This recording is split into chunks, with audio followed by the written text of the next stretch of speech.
there. Anyway, Summer Walker made a post about being goth and how she said that, you know, POC, ooh, so I could use that, aren't open-minded, basically. If she was white, she could be gothic, emo, she could be whatever, but because she's black, the black community doesn't accept it. There's a lot of narrow-minded people in our community. Like, I know from a Spanish background, everything I did in my house was like the first time for them. Like, my grandparents didn't approve of much of anything because they were like, who the fuck are you? They did allow me to have the freedom to experiment and be myself. I wasn't really held to a certain standard. As long as I wasn't making a complete ass of myself, they understood that I was expressing myself. I mean, I think everybody should be able to express themselves. I had friends that were gothic, emo, the little gangster homies. I drew. I'm an animator, so of course I'm gonna be friends with emo kids and gothic kids because those kids sit around and like they read shit or they watch all these fucking cartoons and they're in fantasy worlds and they have really dope stories. So if you're able to absorb their stories, you can use them in your drawings and stuff. And that's what I did. And they were just cool people. Knowing people don't hurt. Summer Walker's different. She's been different since the jump. I mean, you gotta appreciate someone that has a different aspect on things. Why can't she be gothic? Is there a rule? Like my son,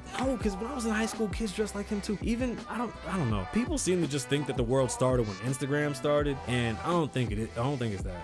And your circle really shows you a lot. A lot of people around you that slow you down and stop you. It's really upsetting that you would disapprove of somebody because they want to try something different. They want to be gothic, emo. They have that feeling, you know, they want to be X, Y, Z, whatever the case is. A lot of the shit boils down to just respect. As long as you ain't disrespecting nobody, do what you want. That's where I stand with all that shit. And yeah, be open-minded.